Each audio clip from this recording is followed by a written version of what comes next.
नमस्कार, MV network देख रहे हैं आप। आपके साथ मैं हूं बाबिता। खबरों की शुरुआत बड़ी खबर से करेंगे। देहरादून से इस वक्त की बड़ी खबर आपको बता रहे हैं। उत्तराखंड विधानसभा का आज से बजट सत्र शुरू हो रहा है। तो धामी सरकार वित्तीय वर्ष 2024-25 का बजट पेश करेगी। तो सरकार के बजट में केंद्र की झलक भी देखने को मिलेगी। और आज सुबह 11 बजे से शुरू होगी सदन की कार्यवाही। तो करीब 90,000 करोड़ का बजट पेश कर सकती है धामी सरकार। इसी बीच विधानसभा सत्र के हंगामेदार रहने के भी आसार जताए जा रहे हैं। विपक्ष ने 2 सप्ताह सत्र चलाने की सरकार से मांग की है। वहीं पर राज्य वित्त मंत्री डॉक्टर प्रेमचंद अग्रवाल ने इसकी जानकारी साझा की है। सरकार समावेशी बजट पेश करेगी, प्रेमचंद अग्रवाल का कहना है। तो देहरादून से इस वक्त की बड़ी खबर आपको बता रहे हैं। उत्तराखंड विधानसभा का बजट सत्र की शुरुआत हो गई है। काफी ज्यादा हंगामेदार रहने की भी आशंका इसमें जताई गई है। तो वहीं आपको बता दें कि वित्तीय वर्ष 2024-25 का ये बजट पेश हो रहा है। सरकार के बजट में केंद्र की झलक भी देखने को मिल रही है। तो आज सुबह 11 बजे से सदन की कार्यवाही शुरू हो जाएगी। करीब 90,000 करोड़ का ये बजट पेश कर सकती है धामी सरकार। तो वहीं विधानसभा सत्र के हंगामेदार रहने के आसार भी जताए गए हैं। तो वहीं विपक्ष ने 2 सप्ताह सत्र चलाने की सरकार से मांग की है। तो इसी बीच राज्य वित्त मंत्री डॉक्टर प्रेमचंद अग्रवाल ने जानकारी साझा करते हुए कहा कि सरकार समावेशी बजट पेश करेगी। तो कई मुद्दों को लेकर विपक्ष भी तैयार है, सरकार को घेरने की कोशिश कर सकता है, जिसमें गैंडसैंड भी एक बड़ा मुद्दा है। जिसमें गैंडसैंड को लेकर कहा जा रहा था कि गैंडसैंड में बजट सत्र कराया जाए। तो इसीलिए कहा जा रहा है काफी ज्यादा हंगामेदार देखने को मिल सकता है। इसी बीच किसानों को लेकर भी जो है उत्तराखंड की धामी सरकार को घेरा जा सकता है। वहीं पर बीजेपी सरकार को घेरने के लिए विपक्ष भी पूरी तरह तैयार दिखाई दे रहा है। विपक्ष कहीं ना कहीं रोजगार का मुद्दा, पलायन का मुद्दा, भू कानून का मुद्दा, इन सभी बड़े मुद्दों से जो है और धीरे धीरे जो महिला अपराध लगातार उत्तराखंड में बढ़ते हुए दिखाई दे रहे हैं, उन सभी मुद्दों पर सरकार को घेर सकता है। तो वहीं हंगामेदार रहने के आसार जताए जा रहे हैं।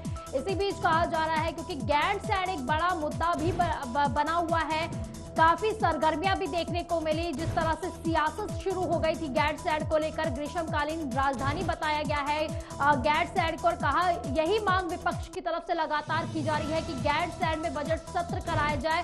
तो वहीं धामी सरकार ने ये बजट सत्र अब देहरादून में कराने का फैसला लिया है और आज से बजट सत्र भी शुरू हो जाएगा। और धामी सरकार वित्तीय वर्ष 2024-25 का बजट पेश करने वाली है। तो सरकार के बजट में केंद्र की झलक भी देखने को मिलेगी। तो यानी कि कहा जा सकता है कि महिलाओं के लिए, युवाओं के लिए, गरीबों के लिए और किसानों के लिए एक बड़ी जो है इसमें बजट अलग से पेश किया जाएगा। तो कहा जा सकता है कि केंद्र की झलक इसमें देखने को मिलेगी। ज्यादा जानकारी के लिए हमारे संवाददाता पवन हमारे साथ जुड़ गए हैं। पवन, आज से उत्तराखंड का बजट शुरू हो रहा है, केंद्र की झलक भी इसमें देखने को मिल सकती है। तो क्या कहा जाए, जिस तरह से पीएम नरेंद्र मोदी ने कहा था 4 वर्ग ही है उनके लिए, जिसमें महिला, युवा, किसान और गरीब लोगों की बात की गई थी, तो उसी के आर पार, उसी के देखते हुए ही ये बजट पेश किया जाएगा। उत्तराखंड का बजट की आज से शुरुआत हो रही है। 11 बजे इसकी शुरुआत होने वाली है। मुख्यमंत्री पुष्कर सिंह धामी विधानसभा में पहुंच चुके हैं और तमाम विधायक और तमाम मंत्री सरकार के इस वक्त विधानसभा के अंदर मौजूद हैं। और कुछ ही देर में राज्यपाल सेवानिवृत्त general lieutenant general Gurmeet Singh भी अब विधानसभा पहुंचने वाले हैं और उसके बाद में उनको गार्ड ऑफ ऑनर दिया जाएगा। और उसके बाद में आज जो बजट सत्र के शुरुआत में जो पहले दिन होता है उसमें राज्यपाल का अभिभाषण होता है। राज्यपाल का अभिभाषण होने के बाद आज उसके बाद में उस पर चर्चा होगी और कल धामी सरकार अपना जो आगामी 2024-25 का जो बजट है उसको पेश करने वाली है। इस राज्यपाल के अभिभाषण में देखने वाली बात ये होगी कि इसमें किस तरह की बातें निकल करके सामने आती हैं। राज्यपाल के जो अभिभाषण में क्या रोड मैप तैयार किया गया है। जिस तरह से धामी सरकार का दावा है, धामी सरकार लगातार इस बात को कह रही है कि 2025 में हम अग्रणी राज्यों की श्रेणी में आ जाएंगे और ऐसा हमारा प्रयास है। जिस तरह से अब उसकी झलक भी आज के इस बजट में देखने को मिलेगी और राज्यपाल के अभिभाषण में भी देखने को मिल सकती है। आज से जो बजट सत्र की जो शुरुआत हो रही है, ये काफी अहम बजट सत्र है, क्योंकि आगामी 2024 का चुनाव भी सरते हैं। ऐसे में सरकार लोक लुभावने जो फैसले इस बजट में इसे प्रावधान किया जा सकता है और आज की जो लोक लुभावन जो फैसले हैं वो इसमें समाहित होंगे। इसमें मुख्यमंत्री का भी साफ तौर पर कहना है, वित्त मंत्री संसदीय कार्य मंत्री प्रेमचंद अग्रवाल का भी कहना है, बजट जो उत्तराखंड का 24 और 25 का जो बजट होगा वो समावेशी बजट होगा, वो गरीबों के कल्याण का बजट होगा, वो किसानों के कल्याण का बजट होगा, युवाओं के कल्याण का बजट होगा, महिलाओं के कल्याण का बजट होगा। सभी जाति, धर्म और क्षेत्र को ध्यान में रखकर इस बजट को बनाया गया है।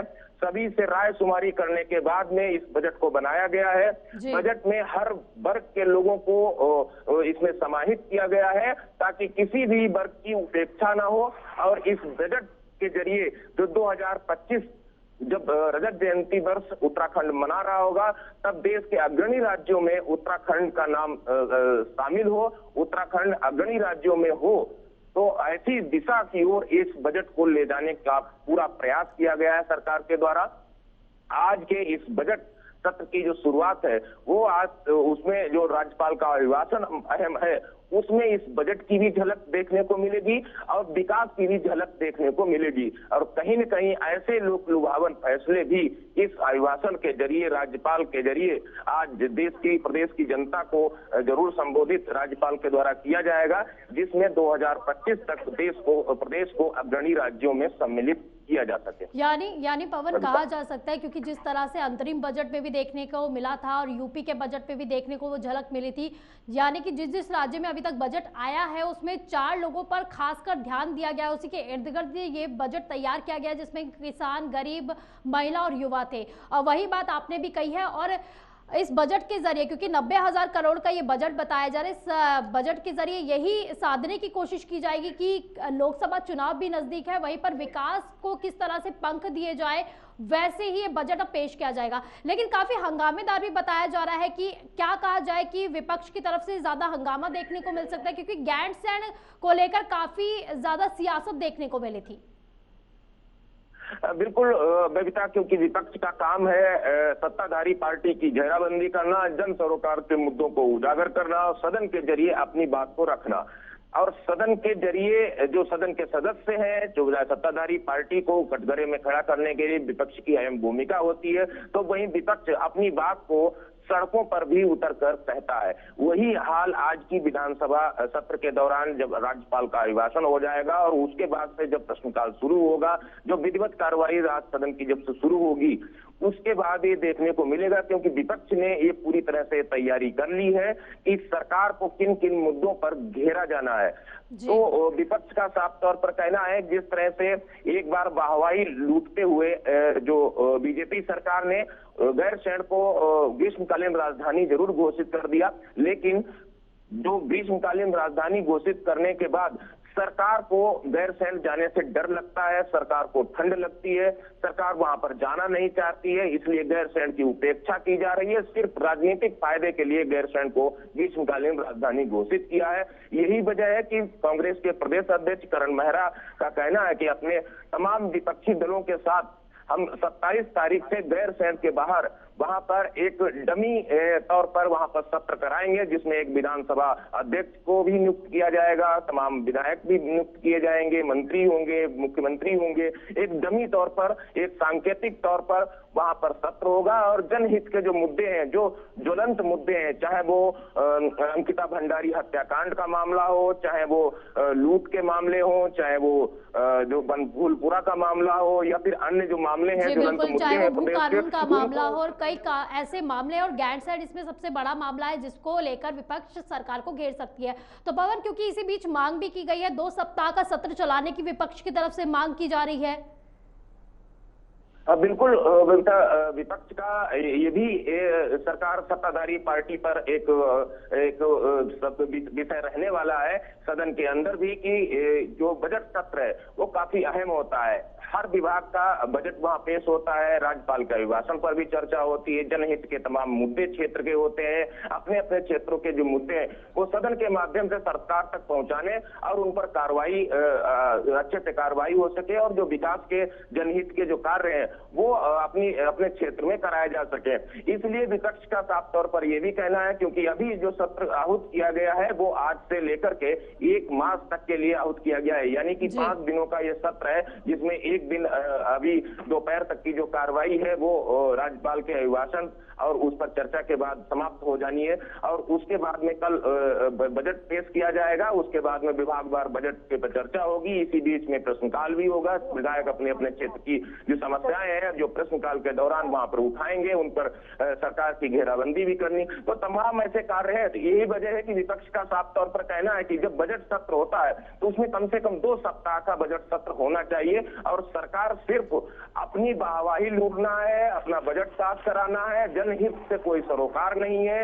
यही वजह है कि सरकार जल्द से जल्द बजट पास कराने के बाद में सरकार इस सत्र को समाप्त करने का सत्र को स्थगित करने का प्रयास कर रही है। 1 सप्ताह का वक्त काफी कम है, इसमें किसी भी विधायक को अपने क्षेत्र की समस्याओं को उठाने का मौका नहीं मिल पाएगा, समय काफी कम है, इसलिए 2 सप्ताह का कम से कम ये समय जो है वो मांगा गया है। तो पवन, क्योंकि आज जो है बजट सत्र के साथ ही काफी खास भी होने वाला है, क्योंकि एक विधेयक भी सरकार लाने की बात कर रही है, सदन के पटल पर रखने की बात कर रही है, जो है उपद्रवियों पर लगाम लगाने को लेकर। क्योंकि जिस तरह से हल्द्वानी में हम लोगों ने हिंसा देखी, किस तरह से उसने हिंसा ने जो बड़ा रूप ले लिया था और कई लोगों की इसमें जान भी गई थी, कई लोग घायल भी हुए थे, खुद पुलिसकर्मी भी इसका शिकार हो गए थे। तो कहा जा रहा है आज जो है सरकार, धामी सरकार जो है इस विधेयक को भी पास करवा सकती है, इसको सदन के पटल पर ला सकती है, जिसमें उपद्रवियों पर लगाम लगाने को लेकर होगा ये विधेयक। बिल्कुल बबीता, जो चाहे वो कानून व्यवस्था से जुड़ा हुआ हो या फिर जो खेल से जुड़े हुए जो युवा हैं, तो खेल विभाग से जुड़े हुए युवाओं को सरकारी नौकरियों में 4% का जो 36 आरक्षण है उसको देने संबंधी लगभग 1 दर्जन ऐसे विधेयक हैं जो इस सदन के माध्यम से इस सत्र के दौरान ये विधेयक पटल पर रखे जाएंगे। उनको कुछ संशोधन विधेयक भी है जिनको सदन से पास करवाया जाएगा। तो कुल मिलाकर के जो ये 5 दिन की जो विधानसभा सत्र की जो कार्रवाई चलने वाली है वो काफी अहम कार्रवाई है, और हंगामेदार भी रहने वाले, वहीं पर कई विधेयक भी पास होने वाले हैं। फिलहाल के लिए बहुत बहुत शुक्रिया पवन, आपका इन तमाम जानकारी के लिए।